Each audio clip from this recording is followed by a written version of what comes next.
Dear students, ഇന്ന് നമ്മൾ പുതിയൊരു ടോപ്പിക്കാണ് കാണാൻ പോകുന്നത്. വിദൂര സംവേദനം. വിദൂര സംവേദനം അഥവാ റിമോട്ട് സെൻസിങ് എന്താണ് അതുകൊണ്ട് നമ്മൾ അർത്ഥമാക്കുന്നത്? അതിനുവേണ്ട ടെക്നോളജി എന്തൊക്കെയാണ്? എത്തരത്തിലാണ് ഈ ടെക്നോളജി നമ്മുടെ ജീവിതവുമായി ബന്ധപ്പെട്ട് കിടക്കുന്നത്? എങ്ങനെയാണ് റിമോട്ട് സെൻസിങ് നമ്മുടെ ജീവിതത്തെ ബാധിക്കുന്നത്? തുടങ്ങിയ കാര്യങ്ങളാണ് നമ്മൾ ഇന്ന് ചർച്ച ചെയ്യാൻ വേണ്ടി പോകുന്നത്. വിദൂര സംവേദനം അഥവാ റിമോട്ട് സെൻസിങ് എന്നതുകൊണ്ട് നമ്മൾ ഉദ്ദേശിക്കുന്നത് ഒരു വസ്തുവുമായോ ഒരു പ്രദേശവുമായോ നേരിട്ടൊരു ബന്ധവുമില്ലാതെ തന്നെ ആ വസ്തുവിനെക്കുറിച്ചോ ആ പ്രദേശത്തെക്കുറിച്ചോ ഉള്ള വിവരങ്ങൾ ശേഖരിക്കുന്നതിനെയാണ് വിദൂര സംവേദനം എന്ന് പറയുന്നത്. യഥാർത്ഥത്തിൽ അത് രണ്ട് വാക്കുകളാണ്: വിദൂരം റിമോട്ട്, അതുപോലെ തന്നെ സെൻസിങ് അഥവാ സംവേദനം. ഇത്തരത്തിലുള്ള ഏത് ഒരു ടെക്നോളജിയെയും നമ്മൾ വിദൂര സംവേദനം എന്ന് വിവക്ഷിക്കാവുന്നതാണ്. വിദൂര സംവേദനത്തെക്കുറിച്ച് ഈ വിദൂര സംവേദനം സാധ്യമാകുന്നത് ഊർജത്തിൻ്റെ ഒരു വസ്തുവുമായും അല്ലെങ്കിൽ ഒരു പ്രദേശവുമായും അതുപോലെ തന്നെ അന്തരീക്ഷവുമായുള്ള പ്രതിപ്രവർത്തനം വഴിയാണ്. ഈ പ്രതിപ്രവർത്തനം നടക്കുന്നത് പ്രതിഫലനം അഥവാ റിഫ്ലക്ഷൻ, അപവർത്തനം അഥവാ റിഫ്രാക്ഷൻ, ഉത്സർജനം അഥവാ എമിഷൻ എന്നിവ വഴി പുറത്തുവരുന്ന ഊർജത്തിൻ്റെ പ്രത്യക്ഷമായ രേഖപ്പെടുത്തലുകളാണ്. അതായത് പല രൂപത്തിൽ ഒരു വസ്തുവിൽ തട്ടുന്ന അല്ലെങ്കിൽ ഒരു പ്രദേശത്ത് തട്ടുന്ന ഊർജത്തിൻ്റെ വിവിധ രൂപത്തിൽ അത് പുറത്തു വരും. ഈ പുറത്തു വരുന്ന ഊർജത്തിൻ്റെ രേഖപ്പെടുത്തലുകളാണ് യഥാർത്ഥത്തിൽ നമ്മളെ ഈ പ്രദേശത്തെക്കുറിച്ചോ ഈ വസ്തുവിനെക്കുറിച്ചോ അറിയാൻ വേണ്ടി സഹായിക്കുന്നത്. ഈ പ്രക്രിയയാകെയാണ് നമ്മൾ വിദൂര സംവേദനം അഥവാ റിമോട്ട് സെൻസിങ് എന്നതുകൊണ്ട് അർത്ഥമാക്കുന്നത്. ഈ വിദൂര സംവേദനത്തിൻ്റെ ഏറ്റവും പ്രധാനപ്പെട്ട ഉപയോഗങ്ങൾ അല്ലെങ്കിൽ അതിൻ്റെ ഏറ്റവും പ്രധാനപ്പെട്ട മേന്മകൾ എന്ന് പറയുന്നത് ഒന്ന് സിനോപ്റ്റിക് വ്യൂ, അല്ലെങ്കിൽ നമുക്കതിനെ സംക്ഷിപ്തമായിട്ടുള്ളൊരു കാഴ്ച എന്ന് പറയാവുന്നതാണ്. അതൊരു പ്രദേശത്തിൻ്റെ ഇപ്പോൾ ഇത്തരത്തിൽ നമ്മുടെ സൗത്ത് ഇന്ത്യയുടെ നമ്മുടെ തെക്കേ ഇന്ത്യൻ ഉപഭൂഖണ്ഡത്തിൻ്റെ ഒരു പ്രദേശത്തെ ആകെ കാണണമെങ്കിൽ സാധാരണ നിലയ്ക്ക് നമ്മളൊരു മാപ്പായിട്ട് ഈ ഒരു മേഖല മുഴുവൻ കാണണമെങ്കിൽ നമുക്ക് ഒരുപാട് മാപ്പ് ഷീറ്റുകൾ ഒന്നിച്ച് ചേർത്ത് വെച്ച് കാണേണ്ടി വരും. പക്ഷേ ഉപഗ്രഹ വിദൂര സംവേദനത്തിലൂടെ അഥവാ സാറ്റലൈറ്റ് റിമോട്ട് സെൻസിങ്ങിലൂടെ നമുക്ക് ഈ പ്രദേശമാകെ തന്നെ ഇപ്പോൾ നമുക്ക് ഈ ചിത്രത്തിൽ കാണുന്നത് പോലെ നമുക്ക് ഇന്ത്യയുടെ ഉപഭൂഖണ്ഡത്തിൻ്റെ ഏതാണ്ട് തെക്കൻ ഭാഗം മുഴുവനായിട്ട് കാണുന്നുണ്ട്. നമ്മുടെ ബേ ഓഫ് ബംഗാൾ ഉൾക്കടൽ കാണാം, ശ്രീലങ്ക കാണാം. ഇതിനെയൊക്കെ തന്നെ മുഴുവനായിട്ട് പല രൂപത്തിൽ നമുക്ക് കാണാവുന്നതാണ്. ഇതൊരു സാറ്റലൈറ്റ് പിക്ചറിലൂടെ, ഒരു സാറ്റലൈറ്റ് ഇമേജറിയിലൂടെ മാത്രം സാധ്യമാകുന്ന കാര്യമാണ്. ഇതാണ് ഇതിൻ്റെ ഏറ്റവും പ്രധാനപ്പെട്ട മേന്മകളിലൊന്ന്, സിനോപ്റ്റിക് വ്യൂ അഥവാ സംക്ഷിപ്തമായുള്ളൊരു കാഴ്ച. രണ്ടാമത്തൊരു കാര്യം, നമുക്ക് മറ്റു തരത്തിൽ എത്തിപ്പെടാൻ കഴിയാത്ത പ്രദേശങ്ങളെക്കുറിച്ചുള്ള വിവരങ്ങൾ വളരെ കൃത്യമായിട്ട് നമുക്ക് കിട്ടുന്നു എന്നുള്ളതാണ്. അതായത് ദുഷ്പ്രാപ്യമായ സ്ഥലങ്ങളിലേക്കുള്ളൊരു പ്രവേശനം നമുക്ക് ഇത്തരത്തിൽ ലഭ്യമാവുകയാണ്. ഈ ചിത്രത്തിൽ കാണിച്ചിരിക്കുന്നത് നമ്മുടെ രാജസ്ഥാനിലെ താർ മരുഭൂമിയുടെ ഭാഗമായിട്ടുള്ള ജയ്സൽമീർ, അതുപോലെ തന്നെ ഇന്ത്യ 2 പ്രാവശ്യം അണുവിസ്ഫോടനം നടത്തിയ പൊക്രാൻ മരുഭൂമി, അത്തരം ഭാഗങ്ങളാണ്. ഈ പ്രദേശത്തെക്കുറിച്ചുള്ളൊരു വിവരം നമുക്ക് കിട്ടണമെങ്കിൽ നമ്മുടെ മാപ്പുകളൊക്കെ തന്നെ അത് ആക്സസ് ചെയ്യാൻ അല്ലെങ്കിൽ മാപ്പുകൾ നിർമ്മിക്കുന്നതിന് വേണ്ടി അവിടെ പോയിട്ടുള്ള ആളുകളുടെ ബുദ്ധിമുട്ടുകൾ ഇതൊക്കെ കണക്കിലെടുക്കുമ്പോൾ നമുക്ക് ഏറ്റവും എളുപ്പത്തിൽ നമുക്ക് ഇത്തരം പ്രദേശങ്ങളിലേക്ക്, ഇത് മരുഭൂമി മാത്രമല്ല, മഞ്ഞു മൂടിക്കിടക്കുന്ന ഹിമാലയൻ താഴ്വരകളാകാം, നമ്മുടെ കാട് മൂടിക്കിടക്കുന്ന പ്രദേശങ്ങളാകാം, അതായത് നേരിട്ട് നമുക്ക് പ്രവേശനമില്ലാത്ത ഏത് പ്രദേശങ്ങളിലേക്കും നമുക്ക് കടന്നു കയറാനുള്ള ഒരു വഴിയാണ് റിമോട്ട് സെൻസിങ് അഥവാ വിദൂര സംവേദനം. മറ്റൊന്ന്, ഒരു പ്രദേശത്തെക്കുറിച്ച് ആ പ്രദേശത്ത് വരുന്ന മാറ്റങ്ങളെ നമുക്ക് തുടർച്ചയായി നിരീക്ഷിക്കാൻ കഴിയുന്നു എന്നുള്ളതാണ്.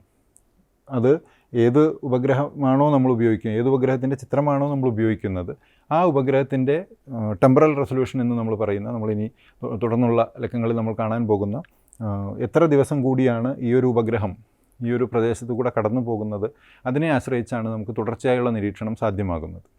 അപ്പോൾ 22 ദിവസം കൊണ്ട് ഭൂമിയെ ചുറ്റുന്ന ഒരു ഉപഗ്രഹമാണ്, അത്തരം ഉപഗ്രഹങ്ങൾ തരുന്ന ചിത്രങ്ങളാണ് നമ്മൾ ഉപയോഗിക്കുന്നതെങ്കിൽ ഈ ഏതാണ്ട് 22 ദിവസം കൊണ്ട് ആ പ്രദേശത്തിന് വന്ന മാറ്റത്തെ നമുക്ക് തുടർച്ചയായി നിരീക്ഷിക്കാൻ കഴിയും.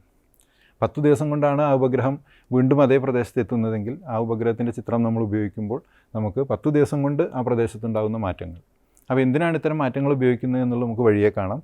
ഒന്ന്, ഇപ്പോൾ ഉദാഹരണത്തിന് ഈ ചിത്രത്തിൽ കാണിച്ചിട്ടുള്ള ഈ ഒരു പ്രദേശം, ഈ ഒരു ബിൽഡിങ്ങിനെ, ഈ ഒരു കെട്ടിടത്തെ നമ്മൾ ആധാരമാക്കി എടുക്കുകയാണെങ്കിൽ ഇവിടെ എന്തുമാത്രം വ്യത്യാസമാണ് വരുന്നത്, തുടർന്നുള്ള വർഷങ്ങളിൽ, തുടർന്നുള്ള മാസങ്ങളിൽ ഇവിടുത്തെ ഈ ഒരു ഹരിതാഭയ്ക്ക്, ഈ ഒരു ഗ്രീനറിക്ക് എന്തു മാറ്റം വരുന്നു എന്ന് നമുക്ക് വേണമെങ്കിൽ നോക്കാൻ കഴിയും. അതേ ഇതാണ് വേറൊരു സ്കെയിലിൽ എടുത്തിട്ടുണ്ടെന്ന് മാത്രം. ഈ ബിൽഡിങ്ങാണ് നമ്മൾ മുൻപ് കണ്ട ചിത്രത്തിൽ ഉള്ളത്. പക്ഷേ അവിടെ നമ്മൾ നേരത്തെ കണ്ട ചിത്രത്തിനേക്കാൾ കൂടിയ ഒരു രീതിയിൽ ഗ്രീനറി, ഹരിതാഭ വന്നിട്ടുണ്ട് എന്ന് നമുക്ക് കാണാൻ കഴിയും. ഇത് ഏറ്റവും കൂടുതലായി നമ്മൾ ഉപയോഗിക്കുന്നത് കൃഷിയുമായി ബന്ധപ്പെട്ടാണ്.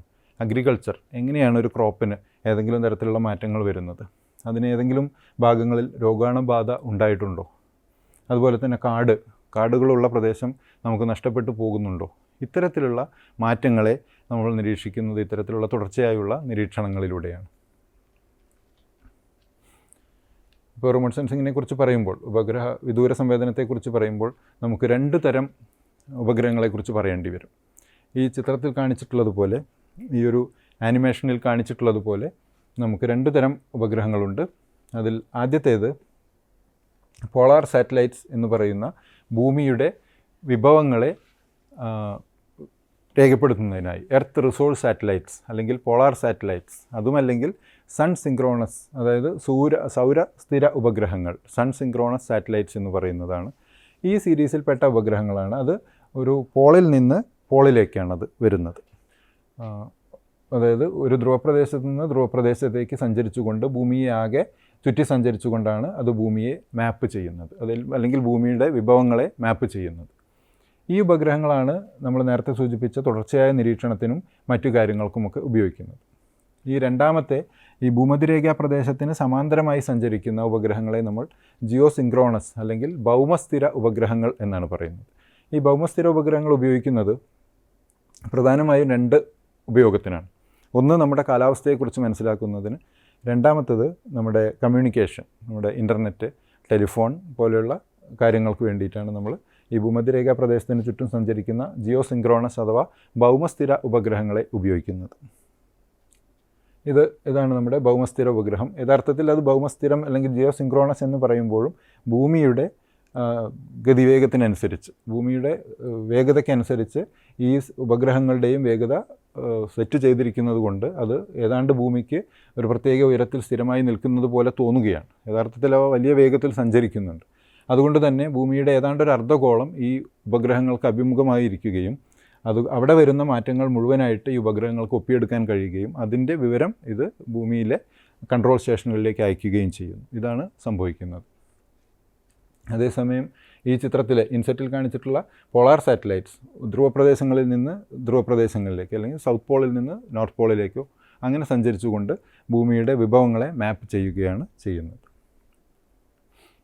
എന്താണ് വിദൂര സംവേദനത്തിൻ്റെ ഘടകങ്ങൾ എന്ന് നമുക്ക് പരിശോധിക്കാം. ഏതു തരം വിദൂര സംവേദനത്തിനും ഈ കാണുന്ന ഘടകങ്ങളുള്ളതായിട്ട് നമുക്ക് മനസ്സിലാക്കാൻ കഴിയും. അതിൽ പ്രധാനമായിട്ടുള്ളത് ഒരു ഊർജ്ജത്തിൻ്റെ സ്രോതസ്സാണ്. നമ്മൾ നേരത്തെ പറഞ്ഞതുപോലെ ഊർജ്ജത്തിൻ്റെ വിവിധ രൂപങ്ങളെ രേഖപ്പെടുത്തിയാണ് നമ്മളൊരു വസ്തുവിനെക്കുറിച്ചോ അല്ലെങ്കിൽ ഒരു പ്രദേശത്തെക്കുറിച്ചോ ഉള്ള വിവരങ്ങൾ ശേഖരിക്കുന്നത്. അപ്പോൾ അതിലേറ്റവും പ്രധാനപ്പെട്ടത് ആ ഊർജ്ജത്തിൻ്റെ സ്രോതസ്സാണ്. പ്രധാനമായും നമ്മുടെ ഏതു തരം ഉപഗ്രഹ സംവേദനത്തിൽ, വിദൂര സംവേദനത്തിൽ നമ്മൾ ഉപയോഗിക്കുന്ന സ്രോതസ്സ് എന്ന് പറയുന്നത് സൂര്യനാണ്. രണ്ടാമത്തത് ഈ സ്രോതസ്സിൽ നിന്ന്, ഊർജ്ജ സ്രോതസ്സിൽ നിന്ന് പുറത്തു വരുന്ന വികിരണങ്ങളാണ്, റേഡിയേഷൻ. അതുപോലെ തന്നെ ഈ റേഡിയേഷൻ കടന്നു പോകുന്ന അന്തരീക്ഷം.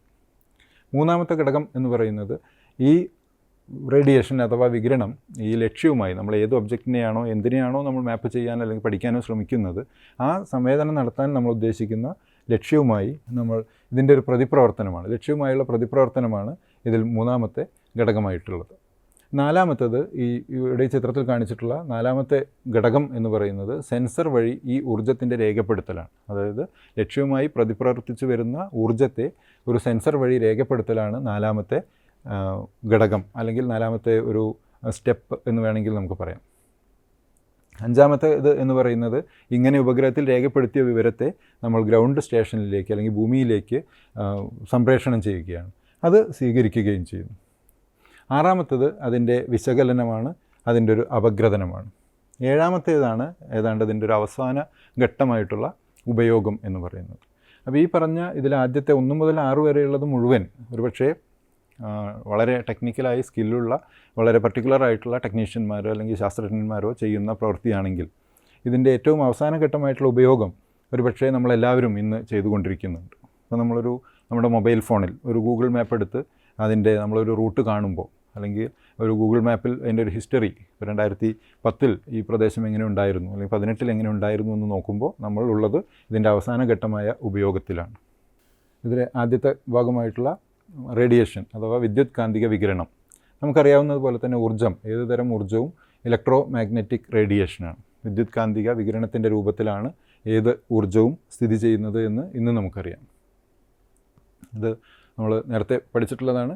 ഒരു കാന്തിക മണ്ഡലവും ഒരു വൈദ്യുത മണ്ഡലവും പരസ്പരം ലംബമായി സ്ഥിതി ചെയ്യുകയും അതേപോലെ തന്നെ ഈ ഊർജ്ജത്തിൻ്റെ ഈ വികിരണത്തിൻ്റെ വേഗദിശയ്ക്ക് അല്ലെങ്കിൽ അതിൻ്റെ ഒരു സഞ്ചാര ദിശയ്ക്ക് ലംബമായി സ്ഥിതി ചെയ്യുന്ന, പരസ്പരം ലംബമായി സ്ഥിതി ചെയ്യുകയും ഇതിന് ഈ പ്രകാശപ്രവേഗത്തോടുകൂടി സഞ്ചരിക്കുകയും ചെയ്യുന്നു എന്നുള്ളതാണ് ഈ വിദ്യുത് കാന്തിക വികിരണത്തിൻ്റെ അഥവാ ഇലക്ട്രോ മാഗ്നറ്റിക് റേഡിയേഷൻ്റെ പ്രത്യേകത. അടുത്തതായി നമുക്ക് ഏറ്റവും പ്രധാനപ്പെട്ട 2 കാര്യങ്ങളെക്കുറിച്ചാണ് കാണാനുള്ളത്. അതായത് തരംഗദൈർഘ്യവും ആവൃത്തിയും അഥവാ വേവ് ലെങ്ത് ആൻഡ് ഫ്രീക്വൻസി. ഇപ്പോൾ നമ്മൾ നേരത്തെ സൂചിപ്പിച്ച ഈ ഇലക്ട്രോ മാഗ്നറ്റിക് റേഡിയേഷൻസ്, വിദ്യുത് കാന്തിക തരംഗങ്ങളുടെയൊക്കെ തന്നെ അവയുടെ തരംഗദൈർഘ്യവും ആവൃത്തിയും അതുപോലെ തന്നെ ഇവയുടെ ഊർജ്ജനിലയും പരസ്പരം ബന്ധപ്പെട്ട് കിടക്കുകയാണ്.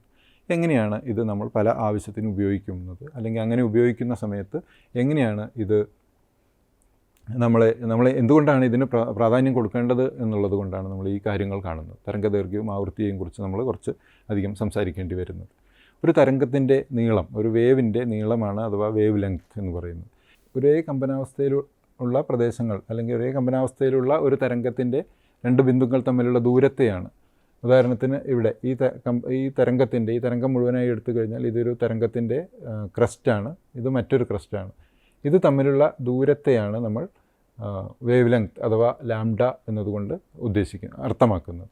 ഈ ലാംഡ അഥവാ വേവ് ലെങ്ത്, ഒരു തരംഗത്തിൻ്റെ വേവ് ലെങ്ത്തിനെ നമ്മൾ പല യൂണിറ്റുകൾ ഉപയോഗിച്ച്, അതിൻ്റെ വലുപ്പം അനുസരിച്ച് നമ്മൾ പല യൂണിറ്റുകൾ ഉപയോഗിച്ച് പറയാറുണ്ട്. മീറ്റർ, അതുപോലെ തന്നെ നാനോമീറ്റർ, മൈക്രോമീറ്റർ, സെൻറ്റിമീറ്റർ. അത് ഈ തരംഗത്തിൻ്റെ ഇതിനനുസരിച്ച്, നീളത്തിനനുസരിച്ച് അഥവാ വേവ് ലെങ്ത്തിനനുസരിച്ച് നമ്മൾ പല യൂണിറ്റുകൾ അതിനുവേണ്ടി ഉപയോഗിക്കുന്നുണ്ട്. ഈ തരംഗദൈർഘ്യവും ആവൃത്തിയും അഥവാ വേവ് ലെങ്ത്തും ഫ്രീക്വൻസിയും പരസ്പരം ബന്ധപ്പെട്ട് കിടക്കുന്നത് എങ്ങനെയാണ്? നമ്മുടെ പ്രകാശത്തിൻ്റെ പ്രവേഗം അഥവാ നമ്മുടെ പ്രകാശത്തിൻ്റെ പ്രവേഗം, velocity of light is equal to ഇതിൻ്റെ ലാംഡ ഇൻറ്റു മ്യൂ അഥവാ ഫ്രീക്വൻസിയാണ്. Frequency into wave length into ആവൃത്തിയാണ് അഥവാ നമ്മുടെ പ്രകാശത്തിൻ്റെ പ്രവേഗം. ഇങ്ങനെയാണ് ഇത് ബന്ധപ്പെട്ട് കിടക്കുന്നത്. ഇതൊരു കോൺസ്റ്റൻ്റാണ്. ഈ ഒരു രൂപത്തിൽ, അതായത് ഇതിൽ നിന്ന് നമ്മൾ മനസ്സിലാക്കേണ്ടത് വേവ് ലെങ്ത് കൂടുമ്പോൾ ആവൃത്തി കുറയുന്നു, ആവൃത്തി കൂടുമ്പോൾ വേവ് ലെങ്ത് കുറയുന്നു. അതൊരു നിയതമായ ഒരു സംഗതിയാണ്. അത് നമ്മൾ മനസ്സിലാക്കിയിരിക്കേണ്ടതുണ്ട്. ഇനി നമ്മൾ വേവ് ലെങ്ത് അഥവാ തരംഗദൈർഘ്യത്തെക്കുറിച്ച് പറഞ്ഞതുപോലെ തന്നെ ആവൃത്തി എന്ന് പറയുന്നത് ഒരു പ്രത്യേക സമയത്തിൽ, ഒരു യൂണിറ്റ് സമയത്തിൽ ഒരു പ്രത്യേക ബിന്ദുവിലൂടെ കടന്നു പോകുന്ന തരംഗത്തിൻ്റെ എണ്ണമാണ് യഥാർത്ഥത്തിൽ ആവൃത്തി അഥവാ ഫ്രീക്വൻസി എന്നതുകൊണ്ട് ഉദ്ദേശിക്കുന്നത്. സൈക്കിൾസ് പെർ സെക്കൻഡ് അല്ലെങ്കിൽ ഹെഡ്സ്, അല്ലെങ്കിൽ അത് കൂടുന്ന സമയത്ത് നമ്മൾ മെഗാ ഹെഡ്സ്, കിലോ ഹെഡ്സ് എന്നൊക്കെ പറയാറുണ്ട്. ഇതാണ് ആവൃത്തി. ഇനി ഊർജ്ജവും ആവൃത്തിയും തരംഗദൈർഘ്യവും ഇത് തമ്മിൽ എങ്ങനെ ബന്ധപ്പെട്ട് കിടക്കുന്നു? ഊർജ്ജവും ആവൃത്തിയും തരംഗദൈർഘ്യവും തമ്മിലുള്ള ബന്ധം അതെന്താണ് എന്ന് നോക്കാം. കുറഞ്ഞ തരംഗദൈർഘ്യമുള്ള തരംഗങ്ങൾ ഉയർന്ന ആവൃത്തിയിലുള്ളവയായിരിക്കും. അതായത് അതെന്തുകൊണ്ടാണെന്ന് വെച്ചാൽ നമ്മൾ നേരത്തെ കണ്ട സമവാക്യമാണ് അതിൻ്റെ കാരണം. വേവ് ലെങ്ത് കുറയുന്ന സമയത്ത് ഫ്രീക്വൻസി കൂടും. അപ്പോൾ കുറഞ്ഞ വേവ് ലെങ്ത് ഉള്ള സമയത്ത് ഇവയുടെ എനർജി ലെവൽ കൂടുതലായിരിക്കും, ഹൈ എനർജി ആയിരിക്കും. അതുപോലെ തന്നെ തിരിച്ചും വേവ് ലെങ്ത് കൂടുന്ന സമയത്ത് എനർജി കുറയുകയാണ് ചെയ്യുന്നത്. ഇതാണിത് തമ്മിലുള്ള ബന്ധം. അപ്പോൾ തരംഗദൈർഘ്യം കൂടുമ്പോൾ ഫ്രീക്വൻസി കുറയും, പക്ഷേ എനർജി ലെവൽ, ഹൈ എനർജി ലെവലാണ് ഈ തരംഗങ്ങൾ ഉണ്ടായിരിക്കുക. ഇതാണ് ഒരു chart of the electro magnetic spectrum എന്ന് പറയുന്നത്. ഇത് ഓരോ നിത്യേന നമ്മൾ ഉപയോഗിക്കുന്ന കാര്യങ്ങൾ, നമ്മുടെ നിത്യജീവിതത്തിൽ നമ്മൾ ഉപയോഗിക്കുന്ന ഓരോ തരം ഉപകരണങ്ങളും അവയുടെ ആവൃത്തിയും അവയുടെ വേവ് ലെങ്ത്തും ഒക്കെ കമ്പയർ ചെയ്തുകൊണ്ടുള്ള, അവ താരതമ്യം ചെയ്തുകൊണ്ടുള്ള ഒരു ചാർട്ട് മാത്രമാണ് ഇത്. ഇവിടെ വേവ് ലെങ്ത് 10⁻³ 10⁻², 10, 1, 10⁻⁻1 ഓരോ സൈസും ഇതിൽ കാണിച്ചിട്ടുണ്ട്. ഓരോന്നും എന്തായിരിക്കും എന്നുള്ളത്. 10⁻⁻1, 10 ഓരോ ഇത് വേവ് ലെങ്ത്താണ്. അതേസമയം തന്നെ അതേ തരംഗങ്ങളുടെ ഫ്രീക്വൻസി അഥവാ ആവൃത്തി ഹെഡ്സ് യൂണിറ്റിൽ ഇവിടെ കാണിച്ചിട്ടുണ്ട്. അത് ഓരോന്നും എന്താണ്, ഓരോ എ എം റേഡിയോ അതിൻ്റെ ഫ്രീക്വൻസി എന്താണ്, FM റേഡിയോ എന്താണ്, നമ്മൾ ഉപയോഗിക്കുന്ന മൈക്രോഫോണുകൾ അവയുടെ ഫ്രീക്വൻസി എന്താണ് എന്നൊക്കെ കാണിക്കുന്നതിനുള്ളൊരു കമ്പാരിറ്റീവ് ചാർട്ട് മാത്രമാണ്. ഇതിലുപയോഗിക്കുന്ന ഓരോ വേവ് ലെങ്ത്തും ഓരോ ഫ്രീക്വൻസിയും എന്താണ് എന്നുള്ളത് നമ്മൾ തുടർന്ന് വരുന്ന സ്ലൈഡുകളിൽ നമുക്ക് കാണാം. ഇതാണ് നമ്മുടെ വിദ്യുത് കാന്തിക മണ്ഡലം അഥവാ ഇലക്ട്രോ മാഗ്നറ്റിക് സ്പെക്ട്രം എന്ന് പറയുന്നത്. ഇതിലെ വേവ് ലെങ്ത് ആണ് ഈ ഇടതുഭാഗത്ത് കൊടുത്തിട്ടുള്ളത്. വേവ് ലെങ്ത് ഇത് നമുക്കറിയാം, ഇതിൻ്റെ ഷോർട്ടർ വേവ് ലെങ്ത്തിൽ നിന്ന് മുകളിലേക്ക് ലോങ്ങർ വേവ് ലെങ്ത് കൂടുന്നതിനനുസരിച്ചാണ് ഇതിവിടെ മാർക്ക് ചെയ്തിട്ടുള്ളത്. ഇതിവിടെ നിന്ന് തുടങ്ങി ഷോർട്ടർ വേവ് ലെങ്ത്തിൽ ഗാമ റേസ്, അതുപോലെ തന്നെ നമ്മുടെ അൾട്രാവയലറ്റ് റേസിനും ഇൻഫ്രാറെഡിനും ഇടയ്ക്കായിട്ടാണ് നമ്മുടെ വിസിബിൾ ലൈറ്റ്, നമ്മൾ വിബ്ജിയോർ എന്ന് പറയുന്ന നമ്മുടെ ധവളപ്രകാശം അല്ലെങ്കിൽ നമ്മുടെ കണ്ണുകൾക്ക് കാണാൻ കഴിയുന്ന വിദ്യുത് കാന്തിക മണ്ഡലത്തിൻ്റെ ഭാഗം സ്ഥിതി ചെയ്യുന്നത്. അത് കഴിഞ്ഞ് നമുക്ക് ഇൻഫ്രാറെഡ് കഴിഞ്ഞ് നമുക്ക് മൈക്രോവേവ് റീജിയൻ ഉണ്ട്, അത് കഴിഞ്ഞ് റേഡിയോ വേവ്സ് ഉണ്ട്. ഇതാണ് വിദ്യുത് കാന്തിക മണ്ഡലത്തിൻ്റെ ഒരു സാമാന്യമായിട്ടുള്ളൊരു രൂപം. ഇതിലെ ഈ വിദ്യുത് കാന്തിക മണ്ഡലത്തിലെ മുഴുവൻ തരംഗങ്ങളെയും നമ്മൾ വിദൂര സംവേദനത്തിന് ഉപയോഗിക്കുന്നില്ല. ചില പ്രത്യേക ഭാഗങ്ങളെടുത്താണ് നമ്മൾ നമ്മുടെ വിദൂര സംവേദനം സാധ്യമാക്കുന്നത്. അതെന്താണ് എന്നുള്ളത് നമുക്ക് വഴിയെ കാണാം. ഇവിടെ കാണേണ്ട ഒരു കാര്യം, വേവ് ലെങ്ത് കൂടുന്നതിനനുസരിച്ച് ഫ്രീക്വൻസി കുറയുകയാണ്. അതാണ് 2 കോളമായിട്ട് ഇത് കൊടുത്തിട്ടുണ്ട്.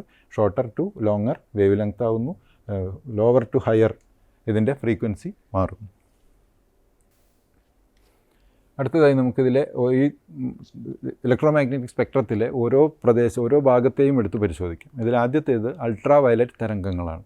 വിദൂര സംവേദനത്തിന് ഉപയോഗിക്കാവുന്ന ഏറ്റവും കുറഞ്ഞ തരംഗദൈർഘ്യമുള്ള തരംഗങ്ങളാണ് അൾട്രാ വയലറ്റ് തരംഗങ്ങൾ എന്ന് പറയുന്നത്. ഈ അൾട്രാ വയലറ്റ് തരംഗങ്ങളുടെ ഒരു പ്രത്യേകത എന്ന് പറയുന്നത്, ചില പ്രത്യേക ധാതുക്കളൊക്കെ തന്നെ അല്ലെങ്കിൽ ശിലകളൊക്കെ തന്നെ അൾട്രാ വയലറ്റ് രശ്മികൾ ഉപയോഗിച്ച് അവയെ പ്രകാശിപ്പിക്കുമ്പോൾ ധവളപ്രകാശം പുറപ്പെടുവിക്കാറുണ്ട്. അപ്പോൾ അൾട്രാ വയലറ്റ് രശ്മികൾ അതിന് പ്രത്യേക സ്പെക്ട്രോമീറ്ററുകളുണ്ട്. അപ്പോൾ അത് വെച്ചിട്ടാണ് നമ്മൾ ചില പ്രത്യേക മിനറലുകളെ, ധാതുക്കളെ, അതുപോലെ തന്നെ ശിലകളെയൊക്കെ തന്നെ ഫീൽഡിൽ നിന്ന് നമ്മൾ ഐഡൻറ്റിഫൈ ചെയ്യുന്നത്. അപ്പോൾ ഇതാണ് ആദ്യത്തെ ഭാഗമായിട്ടുള്ള അൾട്രാ വയലറ്റ് തരംഗങ്ങൾ. ഇതാണ് അൾട്രാ വയലറ്റ് മേഖല. രണ്ടാമത്തേത് നമ്മൾ ഏറ്റവും കൂടുതലായി ഉപയോഗിക്കുന്ന നമ്മുടെ വർണ്ണരാജി, നമ്മൾ വിബ്ജിയോർ എന്ന് പറയുന്ന വർണ്ണരാജിയാണ്. വിസിബിൾ ലൈറ്റ് എന്ന് നമ്മൾ പറയുന്ന, ഇത് നമ്മുടെ കണ്ണുകൾക്ക് കാണാൻ കഴിയുന്നു എന്നുള്ളത് കൊണ്ട് നമ്മളതിനെ ലൈറ്റായിട്ട് കാണുന്നു. ബാക്കിയൊക്കെ വിദ്യുത് കാന്തിക തരംഗം എന്ന മട്ടിലല്ല ഇത് കാണേണ്ടത്. വർണ്ണരാജി ഇതും ഈ ഇലക്ട്രോ മാഗ്നറ്റിക് സ്പെക്ട്രത്തിൻ്റെ ഒരു ഭാഗമാണ്. പക്ഷേ നമ്മുടെ കണ്ണുകൾക്ക് കാണാൻ കഴിയുന്ന, ഇതിനെ ഡിറ്റക്റ്റ് ചെയ്യാൻ കഴിയുന്ന ഇലക്ട്രോ മാഗ്നറ്റിക് സ്പെക്ട്രത്തിലെ ഏറ്റവും പ്രധാനപ്പെട്ട ഒരു ഭാഗമാണ് ഈ വർണ്ണരാജി അഥവാ വിബ്ജിയോർ. വിദ്യുത് കാന്തിക മണ്ഡലത്തിൽ നിറവുമായി ബന്ധപ്പെടുത്തുന്ന, അല്ലെങ്കിൽ നമ്മുടെ കണ്ണുകൾക്ക് തിരിച്ചറിയാവുന്ന രൂപത്തിൽ നിറവുമായി ബന്ധപ്പെടുത്തുന്ന അല്ലെങ്കിൽ കളേഴ്സുമായി ബന്ധപ്പെടുത്താവുന്ന ഭാഗമാണ് ഇത്. നമുക്ക് 0.4 മൈക്രോമീറ്റർ ടു 0.7 മൈക്രോമീറ്റർ അല്ലെങ്കിൽ 0.7 × 10⁻⁶ മീറ്റർ എന്ന മട്ടിലാണ് ഇത് കിടക്കുന്നത്. Violet, IndiGo, blue, green, yellow, orange, red, ആ അർത്ഥത്തിലാണ് നമ്മൾ വിബ്ജിയോർ എന്ന് പറയുന്നത്. ഇതാണ് ഏറ്റവും കൂടുതലായിട്ട് നമ്മൾ ഉപയോഗിച്ചിരുന്ന മുൻപ്. ഇപ്പോൾ ഈ മണ്ഡലത്തിലെ പ്രധാനപ്പെട്ട എല്ലാ ഭാഗങ്ങളും ഉപയോഗിക്കുന്നുണ്ട്. വിസിബിൾ ലൈറ്റ് ഉപയോഗിച്ച് നടത്തുന്ന റിമോട്ട് സെൻസിങ് അഥവാ വിദൂര സംവേദനത്തിന് ഉപയോഗിക്കുന്ന വിദ്യുത് കാന്തിക മണ്ഡലത്തിൽ ഏറ്റവും പ്രധാനപ്പെട്ട ഭാഗമാണ് ഇത്. അടുത്തത് ഇൻഫ്രാറെഡ് തരംഗങ്ങളാണ്. 0.7 മൈക്രോമീറ്റർ മുതൽ, അതായത് നമ്മുടെ വിസിബിൾ ലൈറ്റ് വിബ്ജിയോറിലെ റെഡ് ഭാഗം കഴിഞ്ഞു കഴിഞ്ഞാൽ അതിന് മുകളിലോട്ട് 0.7 മൈക്രോമീറ്റർ മുതൽ 100 മൈക്രോമീറ്റർ വരെ, ഏതാണ്ട് 0.4 മുതൽ 0.7 മൈക്രോമീറ്റർ വരെയാണ് വർണ്ണരാജി അഥവാ വിബ്ജിയോർ ഉള്ളത്. അതിൻ്റെ ഏതാണ്ട് 100 മടങ്ങ് ഉള്ള ഒരു ഭാഗമാണ് നമ്മുടെ ഇൻഫ്രാറെഡ് തരംഗങ്ങൾ എന്ന് പറയുന്നത്. ഈ ഭാഗം ഈ ചിത്രത്തിൽ കാണിച്ചിട്ടുള്ള ഇതിൽ 2 തരം ഇൻഫ്രാറെഡ് തരംഗങ്ങളെ നമ്മൾ ഉപയോഗപ്പെടുത്തുന്നുണ്ട്. ആദ്യത്തേതിന് റിഫ്ലക്റ്റഡ് ഇൻഫ്രാറെഡ് എന്ന് പറയും. അതിൻ്റെ മുകളിൽ അതിനേക്കാൾ കൂടുതൽ വേവ് ലെങ്ത്തുള്ള പ്രദേശത്തെ നമ്മൾ തെർമൽ ഇൻഫ്രാറെഡ് എന്ന് പറയുന്നുണ്ട്. ഇത് രണ്ടും 2 തരത്തിലുള്ള, റിഫ്ലക്റ്റഡ് ഇൻഫ്രാറെഡ് യഥാർത്ഥത്തിൽ വിസിബിൾ ഒപ്റ്റിക്കൽ റിമോട്ട് സെൻസിങ്ങിലാണ് ഉപയോഗിക്കുന്നതെങ്കിൽ ഈ തെർമൽ ഇൻഫ്രാറെഡ് തെർമൽ റിമോട്ട് സെൻസിങ്ങിലാണ് ഉപയോഗിക്കുന്നത്. ഇനി വരുന്നത് 1 മില്ലിമീറ്റർ മുതൽ 1 മീറ്റർ വരെ തരംഗദൈർഘ്യമുള്ള ഒരു വലിയ മേഖലയാണ് മൈക്രോമീറ്റർ എന്ന് പറയുന്നത്. വിദൂര സംവേദനത്തിന് ഉപയോഗിക്കുന്ന ഏറ്റവും കൂടിയ തരംഗദൈർഘ്യമുള്ള തരംഗങ്ങളാണ്. ഇപ്പോൾ ഇതുവരെ നമ്മൾ കണ്ട നമ്മുടെ വിസിബിൾ ലൈറ്റ് അഥവാ വർണ്ണരാജി, അതിന് ചില ലിമിറ്റേഷൻസ് ഉണ്ട്, അതിന് ചില പരിമിതികളുണ്ട്.